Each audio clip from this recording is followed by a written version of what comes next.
بسم اللہ الرحمن الرحیم وما ينطق عن الهوى إن هو إلا وحي يوحى بسم الله والصلاة والسلام على رسول الله أما بعد فأعوذ بالله من الشيطان الرجيم بسم الله الرحمن الرحيم ياسين والقرآن الحكيم إنك لمن المرسلين على صراط مستقيم تنزيل العزيز الرحيم لتنذر قوما ما أنذر آباؤهم فهم غافلون صدق اللہ العلی العظیم۔ نہایت ہی محترم و مکرم ناظرین و حاضرین، ہم آج آپ حضرات کی خدمت میں 19ویں تراویح کا خلاصہ پیش کر رہے ہیں۔ دراصل 19ویں تراویح مکمل 23واں پارہ ہے، لیکن اس سے قبل سورہ یاسین کا ایک 1.5 صفحہ اس کا تتمہ اور تکملہ باقی ہے۔ ہم نے آپ سے وعدہ کیا تھا، وہیں سے ہم آج کا خلاصہ بیان کرنا شروع کر رہے ہیں۔ اس میں 19ویں تراویح میں مکمل سورہ یاسین، سورہ صافات اور سورہ صاد اور سورہ زمر کا بعض حصہ ہے۔ سورہ یاسین قرآن مقدس کی ایک عظیم صورت ہے۔ پیارے آقا صلی اللہ علیہ وسلم نے ارشاد فرمایا کہ جو بندہ ایک مرتبہ یاسین شریف کی تلاوت کرتا ہے، اللہ تبارک و تعالیٰ اس کو مکمل قرآن 10 مرتبہ ختم کرنے کا ثواب عطا فرماتے ہیں۔ نیز حضرت انس بن مالک رضی اللہ تعالیٰ عنہ کی روایت ہے، آپ رضی اللہ عنہ فرماتے ہیں کہ نبی کریم صلی اللہ علیہ وسلم نے ارشاد فرمایا کہ ہر چیز کا ایک دل ہوتا ہے اور قرآن مقدس کا دل سورہ یاسین ہے۔ نیز ناظرین، سورہ یاسین کے بڑے فضائل ہیں، بڑی اہمیتیں ہیں، اور اس کے پڑھنے پر اللہ تعالیٰ نے بڑے ثواب کے وعدے کر رکھے ہیں۔ جو شخص صبح کے وقت فجر کی نماز کے بعد سورہ یاسین کی تلاوت کرتا ہے، اللہ تبارک و تعالیٰ اس کے دن بھر کے سارے کام اس کے لیے آسان کر دیتے ہیں، نیز اس کو اس کی روزی آسانی سے عطا فرما دیتے ہیں۔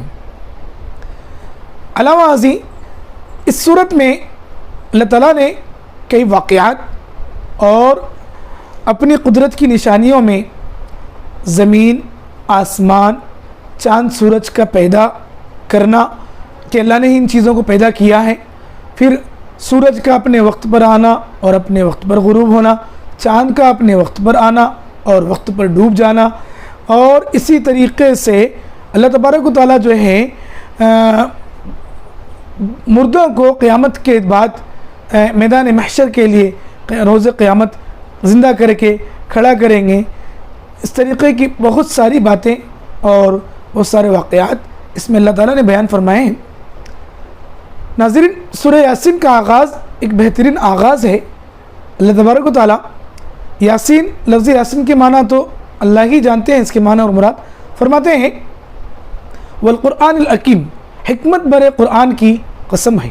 اللہ تعالیٰ قسم کھا کر کہتے ہیں انک لمن المرسلین، میرے پیارے حبیب صلی اللہ علیہ وسلم یقیناً بلا شبہ آپ معزز رسولوں میں سے ہیں، ان رسولوں میں سے ہیں جنہیں اپنی قوموں کی طرف کتاب ہدایت، راہ ہدایت، چراغ ہدایت دے کر مبعوث کیا گیا۔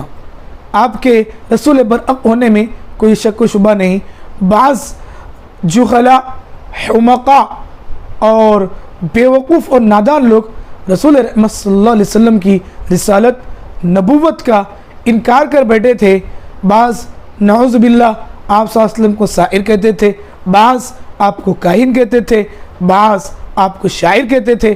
اللہ تبارک و تعالیٰ نے ان سارے مردودوں کی، ساری مردود اور واہیات باتوں کی تردید اور نفی فرمائی ہیں، اور سورہ یاسین شریف میں اللہ رب العزت نے صاف الفاظ میں فرمایا وَمَا عَلَّمْنَاهُ الشِّعْرَ وَمَا يَنبَغِي لَهُ إِنْ هُوَ إِلَّا ذِكْرٌ وَقُرْآنٌ مُّبِينٌ لِيُنذِرَ مَن كَانَ حَيًّا وَيَحِقَّ الْقَوْلُ عَلَى الْكَافِرِينَ۔ اللہ فرماتے ہیں کہ ہم نے آپ کو شعر نہیں سکھایا اور نہ ہی اس شعر گوئی اور شعر کا ذوق آپ علیہ السلام کی شایع نشان اور آپ کی ذات کے لائق اور مناسب نہیں ہے۔ یہ تو قرآن کریم ہے جو ہم نے نازل کیا ہے تاکہ اس کے ذریعے سے نبی کریم صلی اللہ علیہ وسلم لوگوں کو ڈرائیں، ان لوگوں کو جن کے دل زندہ ہیں، جن کے قلب حیات ہیں، اور وہ لوگ اس قرآن کی باتوں کو لے اس سے نصیحت حاصل کریں اور اپنی عاقبت کو سنوار لیں، اور کافروں پر احقاق حق مکمل طور پر ثابت ہو جائے۔ تو ان کافروں کی، ان مشرکوں کی تردید کے لیے نیز اللہ رب العزت نے سورہ حاقہ میں فرمایا اِنَّهُ لَقَوْلُ رَسُولٍ كَرِيمٍ وَمَا هُوَ بِقَوْلِ شَاعِرٍ قَلِيلًا مَا تُؤْمِنُونَ وَلَا بِقَوْلِ كَاهِنٍ قَلِيلًا مَا تَذَكَّرُونَ تنزیل من رب العالمین۔ یہاں پر بھی اللہ فرماتے ہیں نہ ہی یہ کسی کاہن کا کلام ہے، نہ ہی یہ کسی شاعر کا کلام ہے، یہ تو ایک معزز فرشتے کے ذریعے سے نازل کیا ہوا اللہ کا کلام ہے جو آپ علیہ السلام پر نازل کیا گیا ہے۔ تو ان مشرکین کا، ان منافقین کا، ان کافرین کا اللہ رب العزت نے بہترین رد فرمایا ہے اور ایک زندار تماچا انہیں رسید فرمایا ہے اِنَّكَ لَمِنَ الْمُرْسَلِينَ۔ انہوں نے تاکید کے ساتھ اور اِنَّا کی تاکید کے ساتھ، لام تاکید کے ساتھ اللہ رب العزت نے یہاں پر صاف بیان کر دیا کہ آپ معزز رسولوں میں سے ہیں۔ پھر اس کے بعد اللہ تعالیٰ کہتے ہیں کہ ہم نے آپ کو ان لوگوں کی طرف بھیجا ہے جن لوگوں کے آبا و اجداد کو نہیں ڈرایا گیا، یعنی کہ حضرت عیسیٰ علیہ السلام اور آپ علیہ السلام کے درمیان کا جو دور فترت سے مراد ایک نبی کے آنے کے بعد سے لے کر دوسرے نبی کے آنے تک کا، دوسرے نبی کی بعثت تک کا جو زمانہ ہوتا ہے اس دور کو دور فترت کہا جاتا ہے۔ چونکہ سن 570 عیسوی میں رسول کریم صلی اللہ علیہ وسلم کی ولادت ہوئی، یعنی کہ حضرت عیسیٰ علیہ السلام کی ولادت سے 570 سال بعد آپ علیہ السلام کی ولادت ہوئی، اور اس کے 40 سال بعد یعنی کہ 610 سال بعد رسول اللہ صلی اللہ علیہ وسلم کی بعثت ہوئی۔ تو یہ 610 سال کے عرصے میں ان کفار کو، ان مشرکین کو کوئی ڈرانے والا نہیں آیا۔ تو اللہ تعالیٰ کہہ رہے ہیں کہ ہم نے آپ کو بھیجا ہے لِتُنذِرَ قَوْمًا مَّا أُنذِرَ آبَاؤُهُمْ فَهُمْ غَافِلُونَ۔ آپ کو ہم نے رسول بنا کر ان لوگوں کی طرف بھیجا ہے جن کے باپ داداؤں کو، جن کے بڈھے بھاڈاؤں کو، جن کے بڑوں کو نہیں ڈرایا گیا، اور وہ لوگ غفلت میں پڑی زندگی گزار رہے ہیں۔ بیت اللہ جیسے، کعبۃ اللہ جیسے مقدس گھر میں 360 دنوں کے 360 بت رکھ کر ان کی پرستش اور پوجا اور ان کی عبادت کر رہے ہیں، تو ان لوگوں کو آگاہ کرو، ان لوگوں کو باخبر کرو، اور ان لوگوں کو اللہ کی حکمت سے، اللہ کی وحدانیت سے اور آپ کی رسالت سے ان لوگوں کو واقف کراؤ اور اس کا اقرار کرنے کی انہیں دعوت دو۔ اللہ تعالیٰ نے آپ علیہ السلام کو یہ سورہ یاسین میں لِتُنذِرَ قَوْمًا مَّا أُنذِرَ آبَاؤُهُمْ فَهُمْ غَافِلُونَ لَقَدْ حَقَّ الْقَوْلُ عَلَىٰ أَكْثَرِهِمْ فَهُمْ لَا يُؤْمِنُونَ، کافروں پر حق کی بات ثابت آ چکی اور ان کے دل پر جو ہے مہر لگی ہوئی تھی۔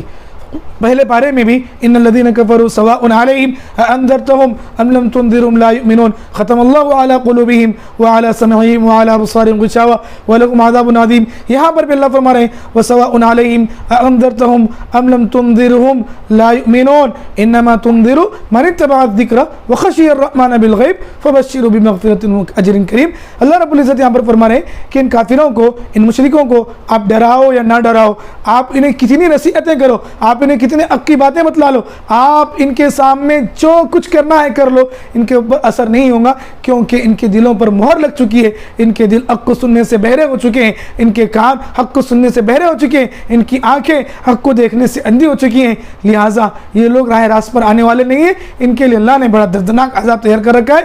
آپ کی باتیں تو ان لوگوں کے لیے ہیں جن کے دل کے کان کھلے ہوئے ہیں, ان لوگوں کے لیے ہیں جن کی بصیرت کے ساتھ, جن کی بصارت کے ساتھ بصیرت باقی ہے. آپ کی باتیں ان لوگوں کے لیے نصیحت بنیں گی جو نصیحت کو حاصل کرنے والے ہیں, جن کے دلوں میں طلب ہے, جن کے دلوں میں تڑپ ہے, جن کے دلوں میں ہدایت کا ذوق ہے, جن کے دلوں میں ہدایت کا شوق ہے, جن کے دلوں میں ہدایت کو پانے کی امیدیں اور امنگیں ہیں, جن کے دلوں میں ہدایت کو پانے کے جذبات انگڑائے لیتے ہیں. ان لوگوں کو آپ کی یہ باتیں, آپ کی یہ نصیحتیں, آپ کے یہ فرامین اور اللہ کا یہ نازل کردہ قرآن ان لوگوں کے حق میں ہدایت کی چیز بنے گا, ان لوگوں کے راہ راست پر آنے کی چیز بنے گا, ان لوگوں کو کامیاب اور سرخرو بنانے کا سبب اور ذریعہ بنے گا. ناظرین گرامی, اللہ رب العزت نے ایسے لوگوں کے لیے فبشرہ بمغفرہ واجر کریم, میرے پیارے حبیب صلی اللہ علیہ وسلم ایسے ماننے والوں کے لیے, ایسے جان نثاروں کے لیے, ایسے فداکاروں کے لیے آپ مغفرت اور بہترین اجر کی بشارت دیجئے. اس کے بعد اصحاب القریہ کا واقعہ ہے. اصحاب القریہ سے مراد یہاں پر اہل انطاکیہ, اس وقت ملک شام اور اس کے اطراف وغیرہ کی جو اراضی ہیں وہاں پر انطاکیہ ایک بستی آج بھی ہے. وہاں پر انطوکوس نام کے بادشاہوں کی 13 بادشاہوں کی 13 نسلیں, 13 پشتیں بادشاہوں کی اس قوم پر, اس بستی پر بادشاہت اور حکومت کی ہے. وہاں پر حضرت عیسیٰ علیہ السلام نے اپنے 2 پیغمبروں کو, اپنے 2 حواریوں کو ان کے پاس راہ حق اور دین کی ہدایت کی دعوت دینے کے لیے بھیجا, انہیں ان کی طرف روانہ کیا. تو اس بستی والوں نے ان کا انکار کیا. انہی بستی میں ایک اللہ کا نیک بندہ تھا. وَضْرِبْ لَهُمْ مَثَلًا أَصْحَابَ الْقَرْيَةِ إِذْ جَاءَهُمْ فَقَالُوا إِنَّا, کہ اللہ رب العزت کہہ رہے کہ آپ ان لوگوں کے لیے, یعنی ان کفار کے لیے, ان مشرکین کے لیے اصحاب قریہ کی مثال بیان کیجئے کہ اِذْ أَرْسَلْنَا إِلَيْهِمُ اثْنَيْنِ فَكَذَّبُوهُمَا فَعَزَّزْنَا بِثَالِثٍ فَقَالُوا إِنَّا إِلَيْكُمْ مُرْسَلُونَ. 2 کو ہم نے بھیجا تو ان لوگوں نے 2 کو جھٹلایا, وہ 2 کی مدد کے لیے ہم تیسرے کو بھیجے, تینوں مل کر کہے کہ ہم سب کے سب اللہ کے بھیجے ہوئے. تو وہ لوگ ان کی تردید کیے, ان کا انکار کیے, اور ان کے رسول کے جو فرستادے ہیں اور رسول کی طرف سے بھیجے ہوئے نمائندے ہیں حضرت عیسیٰ علیہ السلام کے حواریین ہیں, ان کا انکار کر دیے اور ان کے قتل کے در پر ہوئے. تو وہاں پر وجاء رجل من اقصى المدينة يسعى قال يا قوم اتبعوا المرسلين اتبعوا من لا يسألكم اجرا وهم مهتدون. یہاں پر حضرت حبیب نجار علیہ الرحمہ, اللہ کے ایک نیک بندے تھے, وہ اللہ کے حضرت عیسیٰ علیہ السلام کے حواریین کی دعوت کو قبول کر کے اسلام قبول کیے, مومن مسلمان بن گئے. اور یہ قوم جو ان لوگوں کو تکلیف پہنچانے کی در پر آئی تھی, اس قوم کے پاس آ کر کہنے لگے کہ میری قوم, تم لوگ میری بات مانو اور ان رسولوں پر ایمان لاؤ اور اس شخص کی اتباع کرو جو تمہاری ہدایت کے لیے فکر مند اور کوشاں ہے, اور تم کو راہ ہدایت کی دعوت دے کر تم سے کسی طرح کا کوئی اجر اور کوئی معاوضہ وغیرہ نہیں مانتا. اس کے بعد 23 پارے کا آغاز ہے. 23 پارے کے میں وہی کہتے ہیں حبیب نجار, وَمَا لِيَ لَا أَعْبُدُ الَّذِي فَطَرَنِي أَتَّخِذُ إِلَيْهِ مِن دُونِهِ آلِهَةً إِن يُرِدْنِي الرَّحْمَنُ بِضُرٍّ لَا تُغْنِ عَنِّي شَفَاعَتُهُمْ شَيْئًا وَلَا يُنقِذُونِ إِنِّي إِذًا لَّفِي ضَلَالٍ مُّبِينٍ. مجھے کیا ہوا کہ میں حق معبود برحق کو چھوڑ کر میں ان بتوں کی عبادت کروں جو کچھ نفع نقصان نہیں پہنچا سکتے. اگر میں ایسا کروں گا تو اس وقت میں صریح گمراہی میں گر جاؤں گا, پڑ جاؤں گا. پھر اس کے بعد اللہ تعالیٰ نے اپنی قدرت کی نشانیاں, دیکھو ابھی رات ہیں ناظرین, رات کو ختم کر کے دن کا اجالا لانے والا, دن کی روشنی کو سارے عالم میں پھیلانے والا کون ہے؟ دن ہے.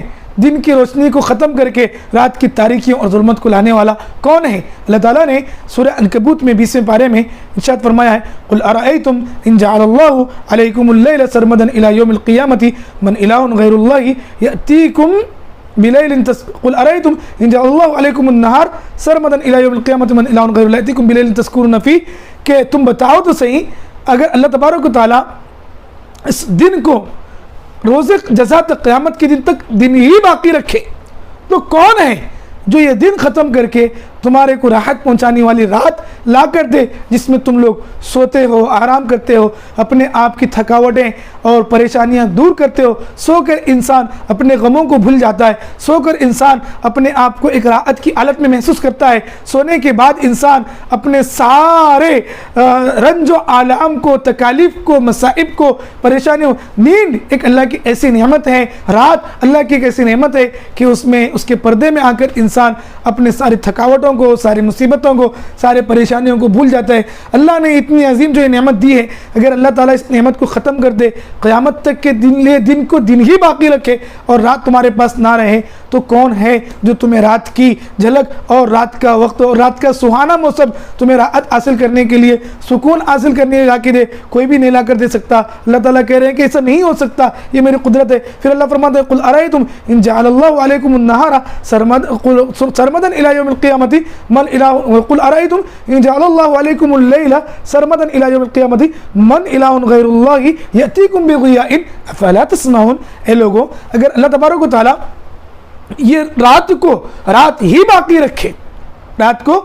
باقی رکھے, دن طلوع نہ ہو, تو دنیا میں کون ہے جو دن کی روشنی تمہیں لا کر دے سکے؟ تم دن کے ذریعے سے اپنے معاش اور اپنی ضروریات پورے کرتے ہو, ماحول میں چلتے پھرتے ہو اور بہت سارے اپنے فوائد اور منافع حاصل کرتے ہو. تو اللہ کی قدرت ہے. اللہ نے یہاں پر 22 سے 23 بارے میں بھی اپنی قدرت کی عجائب اور غرائب کا بیان کیا ہے.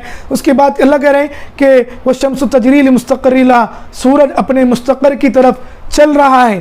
ذالک تقدیر العزیز العلیم, یہ بڑی غالب اور علم رکھنے والے ذات کی ایک طے کردہ میعاد ہے. پھر اس کے بعد اللہ کہہ رہے ہیں والقمر قدرنا منازل حتی عاد کالعرجون القدیم, اور ہم نے چاند کی بھی منزلیں طے کی ہیں یہاں تک کہ ایک باریک ٹہنی کی طرح وہ ایک وقت میں ہو جاتا ہے. ناظرین گرامی, یہاں پر ہم آپ کے سامنے ایک فائدہ بیان کریں گے کہ ہم جس کو صرف چاند کہتے ہیں, عربی زبان کی خوبصورتی دیکھیے.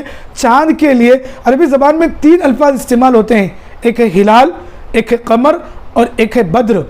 ہلال سے مراد جو ہم عید کا چاند, رمضان کا چاند, جو 1 تاریخ کا جو باریک کاڑی والا جو چاند دیکھتے ہیں, اس چاند کو ہلال کہتے ہیں. اور 14ویں کا جو چاند مکمل پورے آسمان کو, افق عالم کو اپنی روشنی سے روشن کر رکھتا ہے, اس کو بدر کامل کہتے ہیں. اور چاند کا لفظ عام ہے, دونوں کو بھی بول سکتے ہیں. خیر, اللہ تعالیٰ نے چاند ابتدا میں دیکھی کتنی باریک کاڑی ہوتا ہے, دنوں کے بڑھتے ایک دم پورا ایک ماہ کامل بن جاتا ہے, ایک دم ایک ماہ تابہ بن جاتا ہے. تو اللہ تعالیٰ کی یہ قدرت ہے, اللہ نے اس کو بیان کیا ہے. پھر اس کے بعد اللہ رب العزت ایک خبیث کفار مکہ میں عاص بن وائل تھا, اللہ کے نبی صلی اللہ علیہ وسلم کے پاس آیا, آ کے آپ علیہ السلام کے سامنے بعد الموت کا انکار. آج بھی بہت سارے لوگ ہیں, بہت سارے فرقے ہیں, بہت سارے ظالم لوگ ہیں, بعد الموت کا انکار کرتے ہیں, عقیدہ آخرت کا انکار کرتے ہیں. ان لوگوں کے لیے اللہ کے نبی صلی اللہ علیہ وسلم کا یہ فرمان ایک زندہ تماچا ہے. اللہ نے جو آپ کے پاس نازل فرمایا, عاص بن وائل آیا اور اگر کہنے لگا اے محمد صلی اللہ علیہ وسلم قل من یحیی هذه العظام وهي رمیم, اے محمد صلی اللہ علیہ وسلم بتائیے تو صحیح کہ یہ بوسیدہ ہڈی جو مر کے بوسیدہ ہو گیا, ریزہ ہو گیا, اس کا بھوسا نکل رہا ہے, جھڑ رہا ہے, تو اس کو کون زندہ کر سکتا ہے؟ تو اللہ تعالیٰ نے پیارے آقا صلی اللہ علیہ وسلم سے فرمایا قل یحییها الذی انشأها اول مرہ وهو بکل خلق علیم. اے پیارے حبیب صلی اللہ علیہ وسلم اس ظالم سے کہہ دیجئے کہ یہ ہڈی, ایک ڈھانچہ, ایک نمونہ تو ابھی موجود ہے, یہ کچھ بھی نہیں تھا, تو کچھ نہیں تھا, کوئی چیز کچھ نہیں تھی. اس وقت میرے رب نے ساری کائنات کو, ساری چیزوں کو وجود بخشا. جب یہ کچھ بھی نہیں تھی تو اس کو وجود بخشنے پر وہ قادر تھا, تو اب تو ہے, تو اس کو زندہ کرنے پر وہ کیسے قادر نہیں ہوگا؟ بلا وهو الخلاق العلیم. یہ تو بڑے ہی حکمت علم والی ذات کی تخلیق کی باتیں ہیں. پھر اللہ رب العزت کہتے ہیں کہ اللہ تعالیٰ اگر کچھ کرنا چاہے تو کن کہتے ہیں تو ہو ہی جاتا ہے, کن فیکون.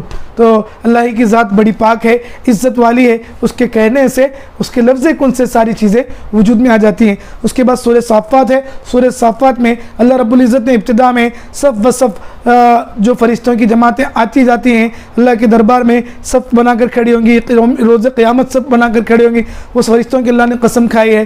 پھر اس کے بعد اللہ نے ہم لوگوں کو اپنے الوہیت کی دعوت دی, انا الہکم لواحد, کہ تمہارا معبود ایک ہی معبود ہے, رب السماوات والارض وما بینہما رب المشارق, کہ وہ آسمان اور زمینوں کے درمیان کا اور ان کی ساری درمیانی چیزوں کا رب ہے, ان کی پرورش اور تربیت کرنے والا ہے. اس کے بعد اللہ تبارک و تعالیٰ پھر یہاں پر ضمن حضرت نوح علیہ السلام کا تذکرہ مختصراً کیے ہیں. اس کے بعد حضرت ابراہیم علیہ السلام کا، حضرت نوح، حضرت ابراہیم، حضرت موسیٰ اور ہارون، اور حضرت یونس اور حضرت الیاس اور حضرت لوط علیہ السلام کے واقعات پھر یہاں پر اللہ تعالیٰ نے بیان کیے ہیں۔ پھر اس کے بعد اللہ کی بزرگی اور بڑائی پر سورہ صافات کا اختتام ہے، اس کے بعد سورہ صاد کا آغاز ہے۔ سورہ صاد میں اللہ تبارک و تعالیٰ نے حضرت سلیمان علیہ السلام کا واقعہ پھر تفصیل سے بیان کیے ہیں۔ ابتدا میں ہم آپ کے سامنے گزشتہ کل ہی کی تراویح میں حضرت سلیمان علیہ السلام کا واقعہ بیان کیے تھے، پھر اس میں اللہ تبارک و تعالیٰ نے مزید حضرت سلیمان علیہ السلام کے ان کی قربانی کا ذوق اور ان کے اللہ کی راہ میں گر جانے کا ان کا جذبہ، پھر حضرت داؤد علیہ السلام کا بھی ایک واقعہ یہاں پر بیان کیے۔ اللہ تعالیٰ نے پہلے نبیوں کی شریعت میں تعدد ازواج، کئی عورتوں سے نکاح کرنا جائز تھا۔ حضرت داؤد علیہ السلام کی 99 بیویاں تھیں، پھر 100ویں کا بھی ارادہ ایک عورت سے ہوا، لیکن وہ کسی اور کی نکاح میں تھی، پھر انہوں نے اللہ سے دعا کیا، پھر اللہ تعالیٰ حضرت داؤد علیہ السلام کے پاس حضرت جبرائیل علیہ السلام کو بھیجے۔ حضرت جبرائیل علیہ السلام دیوار پھاند کے آئے اور آ کر کہنے لگے کہ بھائی میرے پاس ایک میرا بڑا دوست ہے، اس کے پاس 99 بکریاں ہیں اور میرے پاس ایک بکری ہے، وہ کہتا ہے کہ میری ایک بھی بکری میں اس کو دے دو۔ تو حضرت داؤد علیہ السلام سمجھ گئے کہ یہ اس عورت کے بارے میں کہہ رہا ہے، تو حضرت داؤد علیہ السلام توبہ کرے، پھر وہاں پر سجدے میں گر گئے۔ وہیں پر یہاں پہ آیت سجدہ ہے، اور حضرت داؤد علیہ السلام کے سجدہ کرنے کے بعد سے اس سجدے کو ان کی یاد میں سجدہ یہ کیا جاتا ہے، فخر راکعا واناب، کہ حضرت داؤد علیہ السلام اللہ کی طرف رجوع ہوتے ہوئے سجدے میں گر گئے۔ فغفرنا لہ ذلک، پھر ہم نے ان کے اس گناہ کو، ان کے گناہ تو نہیں ہوتا، ایک اجتہادی غلطی ہوئی تھی، نبی صلی اللہ علیہ وسلم نے اس کو معاف کر دیا۔ ناظرین، معلوم ہونا چاہیے کہ حضرت سلیمان علیہ السلام کو 700 بیویاں تھیں۔ سلیمان علیہ السلام کو 700 بیویاں تھیں، اور ایک دن انہوں نے وعدہ کیے کہ آج سب کے پاس جائیں گے اور ہر کسی سے بیٹا ہوں گا، لیکن انشاءاللہ نہیں بولے، تو ان سے ایک بھی بچہ حضرت سلیمان علیہ السلام کو نہیں ہوا۔ اگر انشاءاللہ کہتے تو اللہ تعالیٰ ان کو اولاد عطا کر دیتے۔ پھر حضرت ایوب علیہ السلام کا واقعہ تفصیل سے اللہ تعالیٰ نے اس صورت میں بیان کیا ہے۔ حضرت ایوب علیہ السلام اللہ کے ایک نیک بندے، مخلص نبی تھے۔ حضرت ایوب علیہ السلام پر بڑے آلام، بڑے مصیبت آئے۔ حضرت ایوب علیہ السلام ابتدا میں ایک اچھے شاہی گھرانے سے، ایک اچھے صاحب اہل و عیال، مال و دولت والے آدمی تھے، نبی تھے۔ ان کے اوپر شیطان نے کہا اللہ میں کو تھوڑا اختیار دے کہ میں اس کے اوپر آزمائش اور آلام لاؤں، پھر دیکھتے ہیں، تو ان کو اچھی حالت میں رکھے، تیری عبادت کریں، تیری بندگی کریں، اب تو تھوڑا سا آزمائش میں ڈال کر دیکھ۔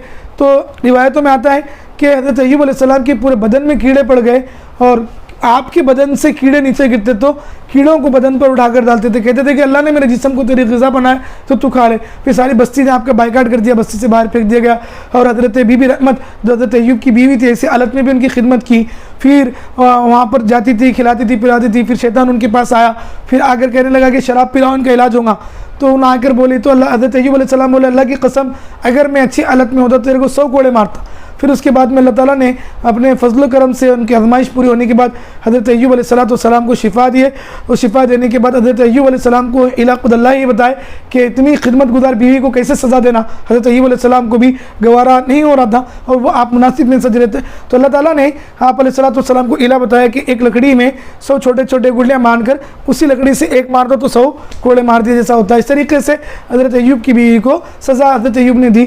پھر اللہ تعالیٰ نے ان کو ان کی پوری خوشیاں، پھر ان کے اہل و عیال، مال و منال سب پھر بعد میں پھر سے عطا فرمائے۔ پھر اس کے بعد ناظرین ابلیس کا اور حضرت آدم علیہ السلام کا تذکرہ ہے۔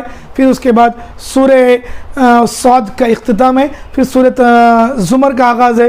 سورہ زمر میں بھی اللہ تبارک و تعالیٰ نے اپنی قدرت کی نشانیاں اور اللہ کے بندوں میں جو علم والے ہیں ان کا مقام مرتبہ اللہ کے پاس بڑا ہے۔ اللہ کہتے ہیں قُلْ هَلْ يَسْتَوِي الَّذِينَ يَعْلَمُونَ وَالَّذِينَ لَا يَعْلَمُونَ إِنَّمَا يَتَذَكَّرُ أُولُو الْأَلْبَابِ، اہل علم اور جاہل لوگ برابر نہیں ہو سکتے، علم والے لوگ ہی نصیحت حاصل کرتے ہیں۔ پھر اس کے بعد اللہ تعالیٰ نے آپ صلی اللہ علیہ وسلم کے بارے میں کہا ہے قُلْ إِنِّي أُمِرْتُ أَنْ أَعْبُدَ اللَّهَ مُخْلِصًا لَهُ الدِّينَ، کہ آپ کہہ دو کہ میں صرف اللہ ہی کی عبادت کروں گا۔ مجھے اس بات کا حکم دیا ہے کہ میں مکمل اعتقاد کو اللہ ہی کے لیے میں ساری عبادات اور اپنا خلوص اللہ ہی کے لیے رکھوں۔ پھر اس کے بعد اللہ تعالیٰ نے کچھ اور مثالیں بیان کی ہے اور قرآن کی حقانیت کو بیان کیا ہے۔ اس کے بعد 23ویں پارے کا اختتام ہے، 24ویں پارے کے ساتھ میں انشاءاللہ ناظرین بہت جلد ہماری کی خدمت میں 20ویں تراویح کے ساتھ حاضر ہوں گے۔ اللہ تعالیٰ سے دعا ہے کہ اللہ تعالیٰ ہمیں قرآن مقدس کو سمجھ کر اپنے زندگی میں اپنانے کی توفیق عطا فرمائے۔ وآخر دعوانا ان الحمد للہ رب العالمین۔